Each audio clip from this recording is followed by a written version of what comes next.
in the intro. Clarity is really the eternal quest, isn't it? Yeah. Clarity meaning tuning to broader perspective. Isn't that what clarity is? Let's define it. Clarity is finding the vibrational equivalency of my source who is aware of everything and knows exactly to this most minute detail what I'm looking for. Yeah. I think I've been holding myself back with limiting beliefs. Everybody does. Beliefs do dilute, but they have value too. So let's not condemn beliefs. Let's appreciate the clarity of desire that they've produced, and then try to soften them so they stay out of the way so that you can see what they've produced. Isn't that a nice way of looking at that? Yeah. Pushing what I've been brought up with aside to then look further in the future in a different way. Here's the thing. Trying to push anything aside just makes it stronger. Like your friend that you argue with. There's a war against drugs and a war against cancer and a war against and a war against, and they're all getting bigger. Yeah.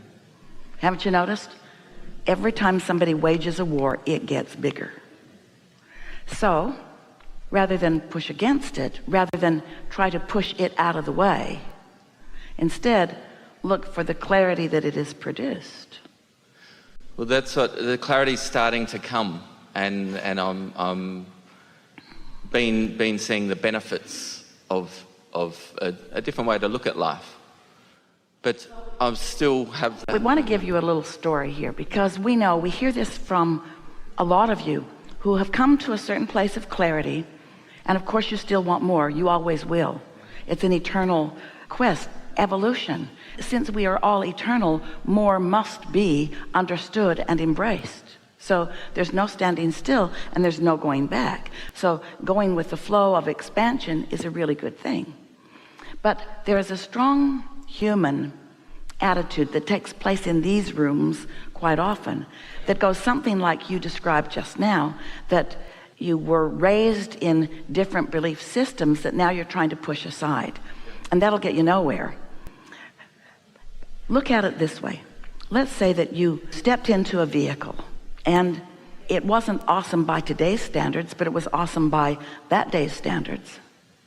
And you stepped in it and you moved forward in it for a while. And then you looked over and there was something much more in sync with your now desires and understanding. So you stepped into that and off you go for a while. And then after a little while you see another and you step into that and off you go. But you don't want to condemn the vehicle that took you to that one, that took you to that one, that took you to that one, that took you to that one, that took you to that one. It's all part of the evolution.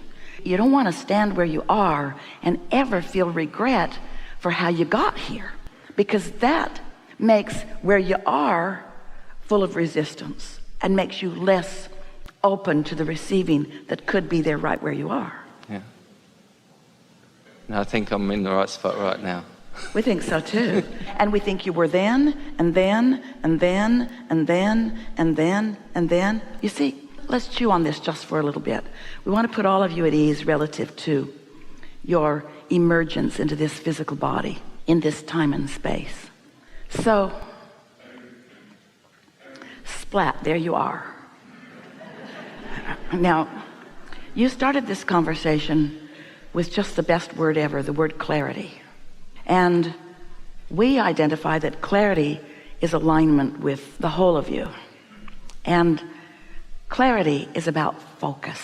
So you were born into an environment, we're talking about the whole earth experience, of enormous variation and diversity.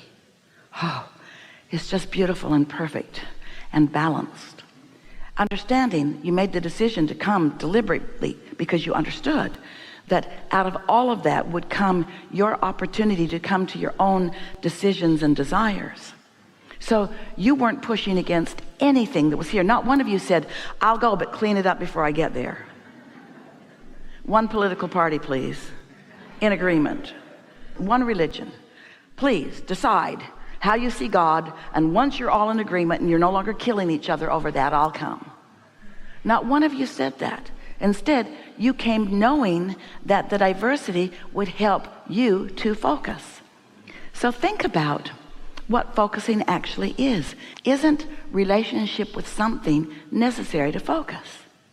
If you came into this room and it was a room that was completely devoid of light, while with your other senses you may be able to find your way to some extent, isn't it nice that you could use your eyes to focus? Isn't it nice that you have some relationship with your chair?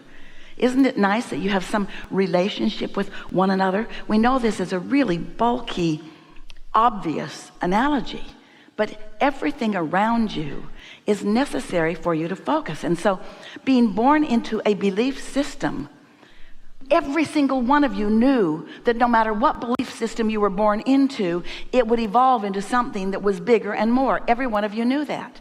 And not one of you came into this body making war with any belief systems that existed. That's why you came in such diversity into so many different belief systems. There is a belief system that goes across the board with humanity, that serves you and yet doesn't serve you, that we like to talk about all day, every day. And that's the belief system that you all have in your infatuation with, oh, you're more than infatuated with it. You so embrace now reality. What is now has so much of your attention that you hold yourself back from the creation that you've already put into your vortex. So it's believing in yourself in those relationships. But which self?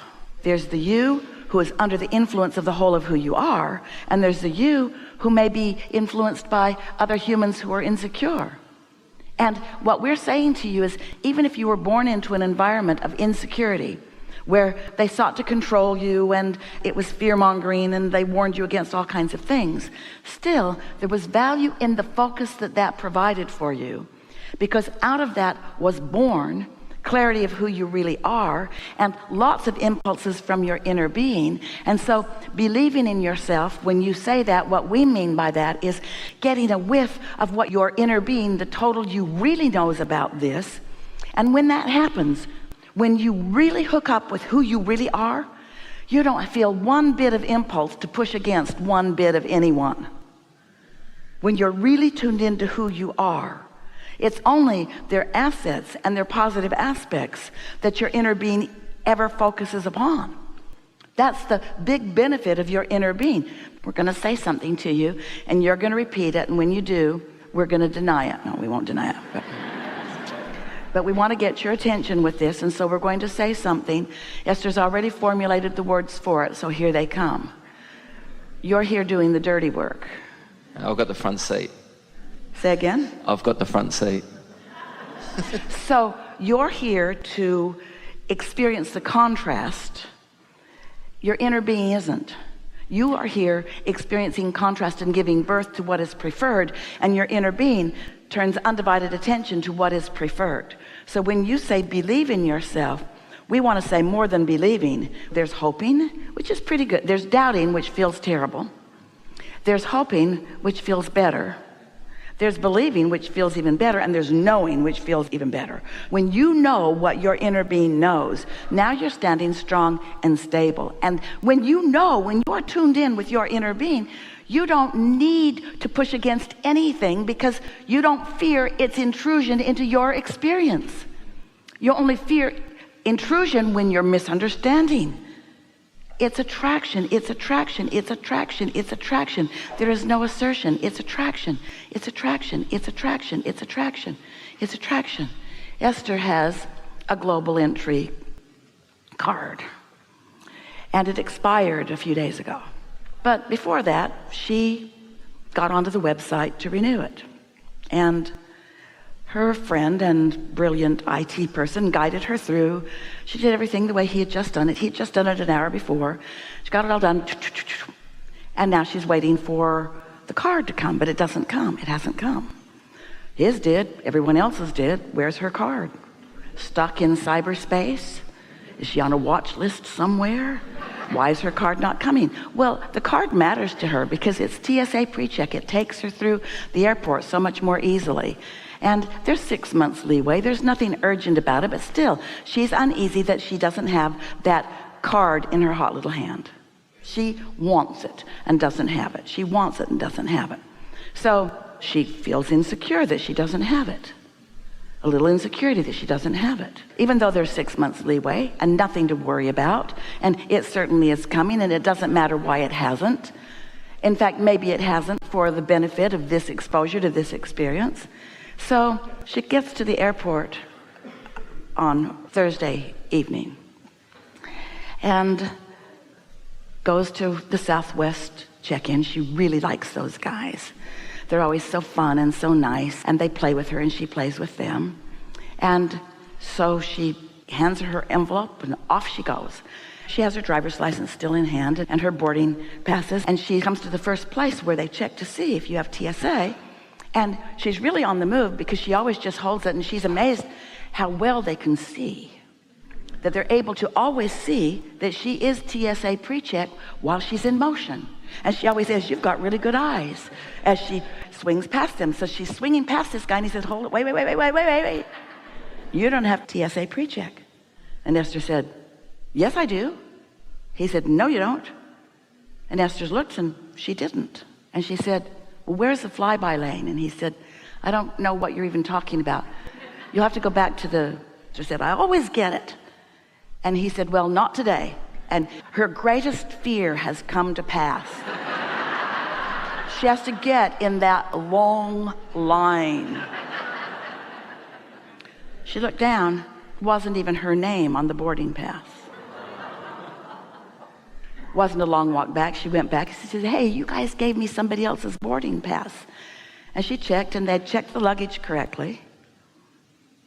And